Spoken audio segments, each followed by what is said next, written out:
All right, guys, welcome back into another fantasy golf video. Going to be touching on the top picks and plays and strategy here for the AT&T Pebble Beach Pro-Am in 2024.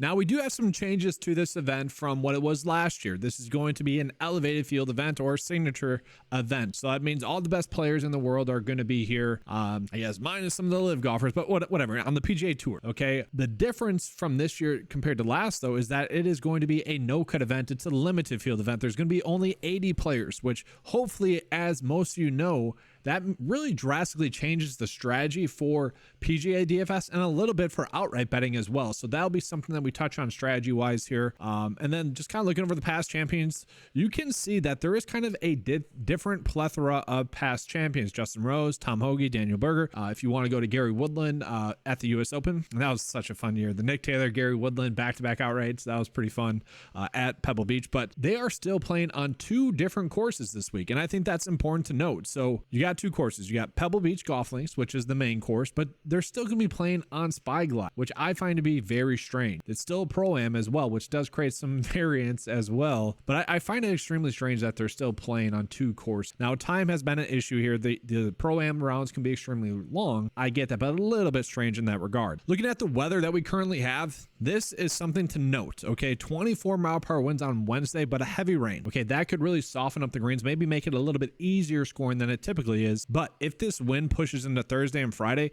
maybe that could create some sort of AM PM weather split. That is something to definitely tune into later on in the week. And that'll be something I put on the 9 to 5 right up like I typically would is the weather report, and that typically comes out Tuesday afternoon. If you guys are ever curious where you can find this, head on over to 9 to 5 Sports, go to the homepage, scroll down a little bit, and that's literally linked right there. So yes, being a two-course rotation, it does feature a little bit more variance, and honestly, being a no-cut event and a Pro-Am event, that's going to create some variance as well. But at least we kind of know what to expect from this tournament because we have seen it a ton. We know which type of players are the type of players that typically produce good results. Looking at the course, Seaside course, we know it could be subject to some winds here and there.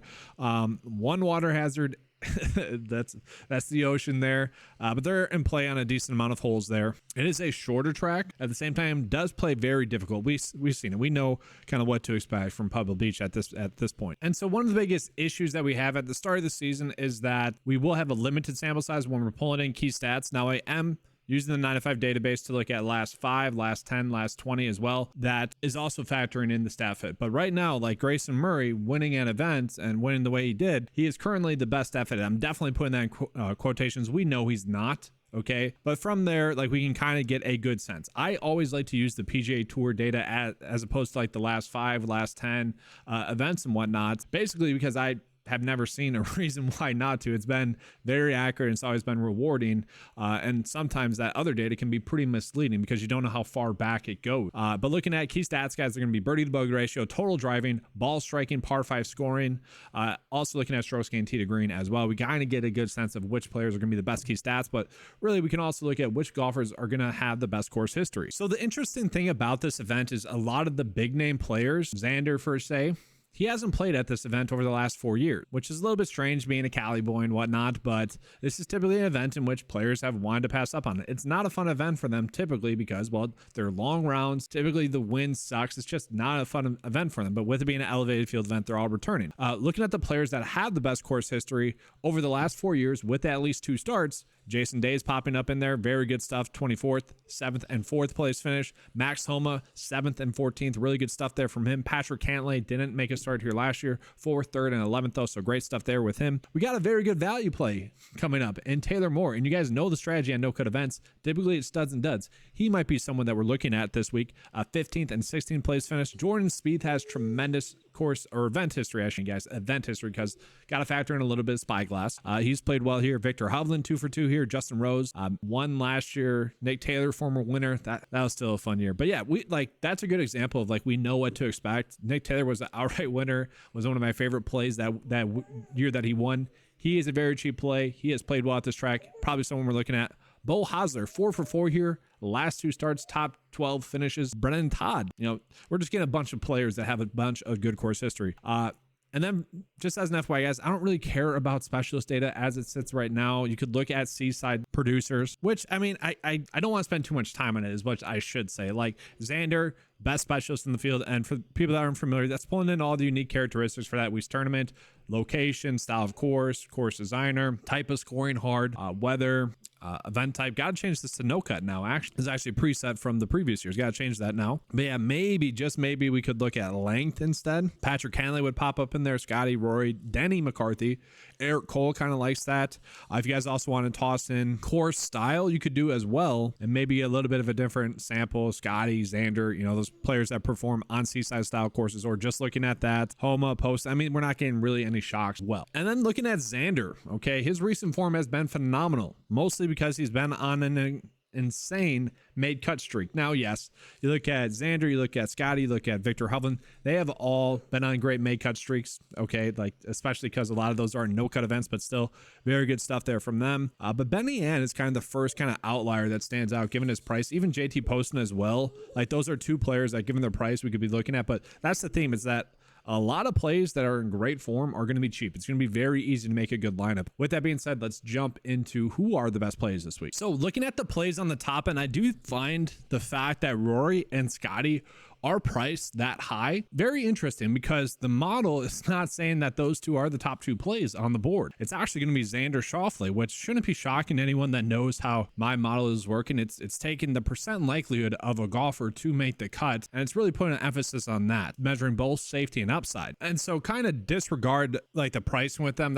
I'm doing this a little bit earlier than I typically would, but looking at it, I think we can see why. One, his recent form has just been phenomenal. Not only his made cut streak, that obviously helps out a lot, but he has also shown a ton of upside as well. 4 straight top 10 finishes out of Xander Schauffele. The one concern with him is the lack of course history, but being a California guy, he's going to be familiar with this track. I would have to look just to be for sure, I guess, what he did at the US Open here several of years ago. That's a little bit too far out. The course played different as well. Like, I don't need to look at that. Key stat wise, third best staff in the field, no shock there. Good in birdie to bogey ratio, good in ball striking and total driving. Needs to score a little bit more on the par fives thus far this season.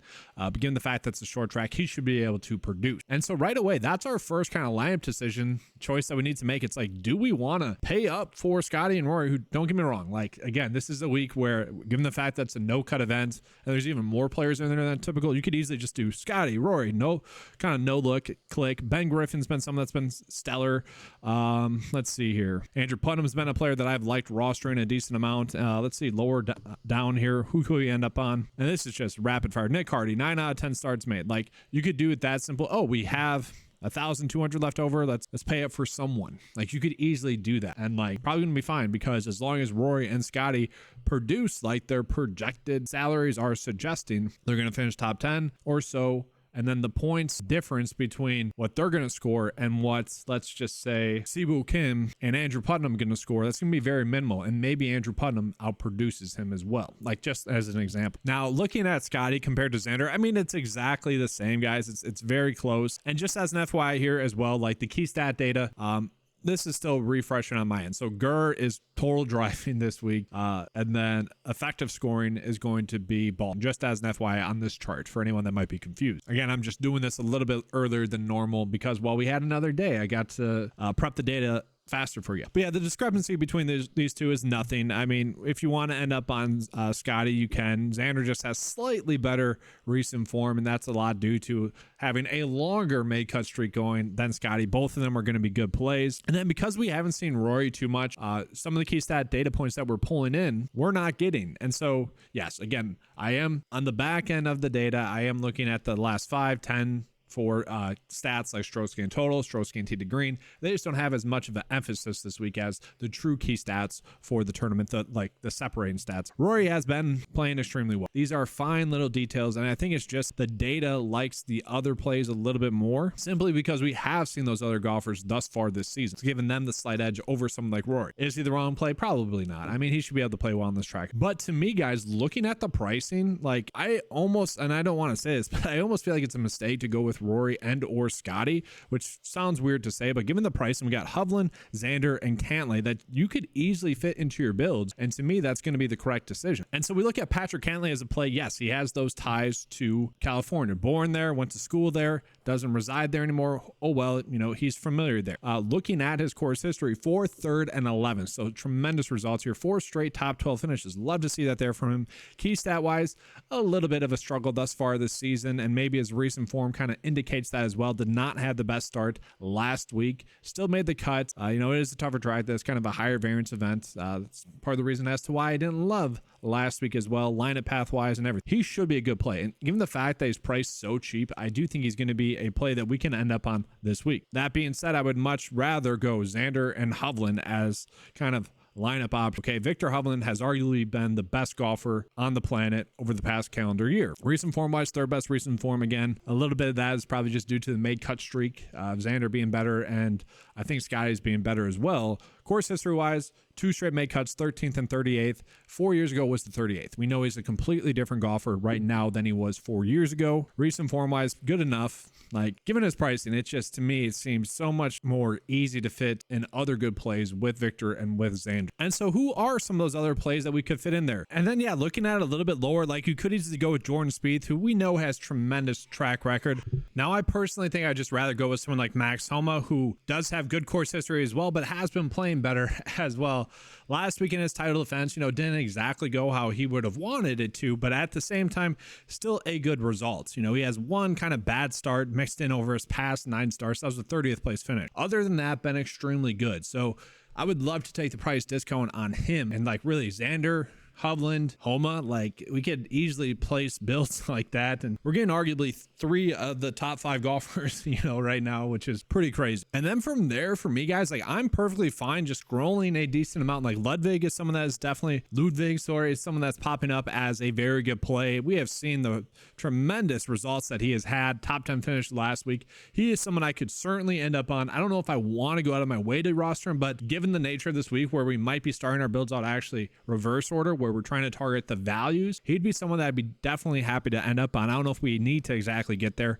Jason Day is a golfer that has tremendous course history. I'd be fine getting there with him. But really, I think the standout play, and really one of my favorite outright bets right now, because he's at 55 to 1, like plus 450 to top 10, is going to be Benny Ann. Benny Ann has played extremely well thus far this season, a 2nd and a 4th place finish on the PGA Tour thus far. Love that there from him. Okay, that's a good starting point, right? Then we tack on the fact that he's a 37th place finish at this event last year, so has that course history over the past 4 years. Recent form has been phenomenal. 4 top 10 finishes, 4 top 5 finishes over his past 7 starts. I mean, that is elite. Top 10 in recent form, top 10 stat fit, top 10-ish course history rank. Again, 37th, 1 start. Don't really care about that too much, but it's top 10 play in the 9-to-5 model. Went to school in California as well, so does have some California ties there as well. Like Benny Ann at this price is great. He's going to be an outright bet for me as well at 55 to 1. Great starting point, I think, there, or just top 10 bet. Like, it wouldn't be surprising to see him continue that great form that he has been in. And for what it's worth, at the Sony Open, I was kind of on the fence between 4 golfers to play as like my one and done picks. I did not choose Benny Ann that tournament, and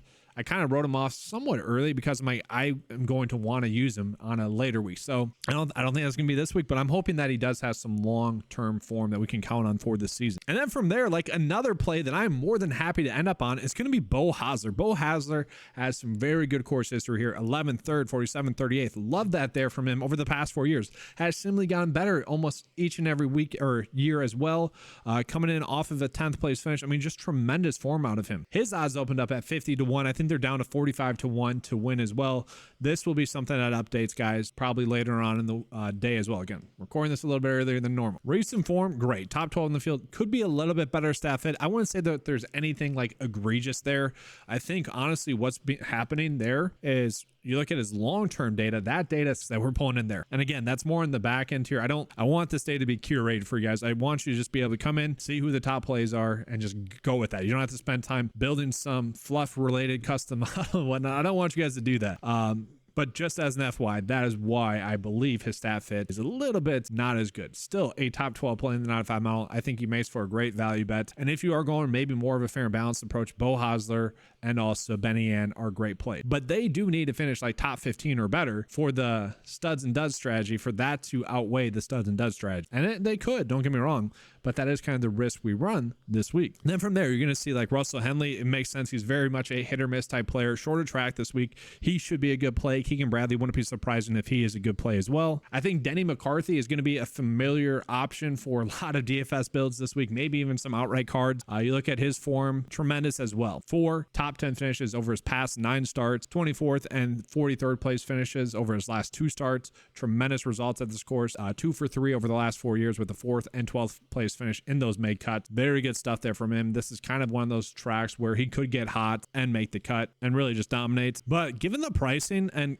I don't like in best ball drafts, he's been someone that's going so late right now. I've been able to get him in the 4th and 5th round on Underdog. And for those that might not be familiar with, Underdog is having these best ball season long drafts for PGA, which is awesome. And just as an FYI for anyone that's wondering, this is available on the 9 to 5 member, or on the 9 to 5 website for members right here. Breaks it down round by round because that's how you get eliminated. So I've been doing a lot of round or best ball drafts, starting with like the round 1 rankings and kind of going from there. You guys can see if you do that by with Wyndham Clark, he's a good pick. And another kind of fun thing that I've been doing as well, it's like maybe like total rounds, like, oh, maybe I'm a little bit worried about, let's say, Rory and Scotty only playing 14 times in this time. You could set this total to like 15 or 16 total events and then go from there. Like it's a fun, easy way to go about doing that as well. But jumping back into this week, like Wyndham Clark, he just seems egregiously mispriced. Now, I know he didn't produce that well at the Century Tournament Champions or at the American Express.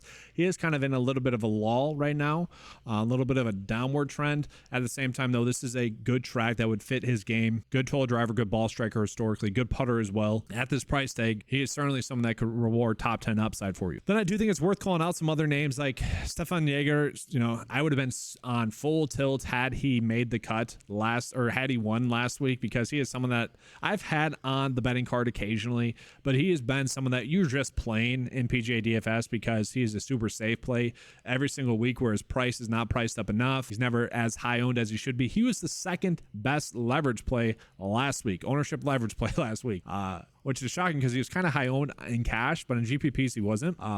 But yeah, he's certainly in play again. I'm perfectly happy to roster him. Eric Cole, someone that missed the cut last week that I think could have a good week. Harris English has been someone that has been playing better recently. Farmers Championship kind of had a bad weekend, but don't really care too much about that. Brennan Todd, yeah, runner-up finish here last year. 16th place finish the year before that. You know, nothing sexy about him as a play other than that. A couple of top 10s mixed in there, but he's a guy that, you know, on shorter tracks can produce. This is obviously a shorter track, and I think that's why he has good course history. Certainly someone I think we could end up on. Then I kind of mentioned Andrew Putnam as a good value play. He's a good stat fit this week, guys. Really tremendous stat fit this week. Does have decent course history, you know, a top 10 finish mixed in there at this price tag. We just need him to outproduce his price tag, and I think he gives us a good chance at that. Some of the better form at his price tag as well. 32nd best pick in the 95 model at that cheap at a price tag. I will take that. I think a lot of people would as well. From there, Taylor Moore, someone that does stand out as well. You know, good course history, 2 top 20 finishes, been playing better, 7 straight make cuts. You know, in a tournament where he's just going to be maybe a little bit too cheap, you know, you don't have to worry about maybe that 70th place finish recently where maybe he misses the cut. We don't have to worry about that. Nick Hardy has been someone that has been playing better, pretty solid golf as well. 9 straight made cuts on the PGA Tour.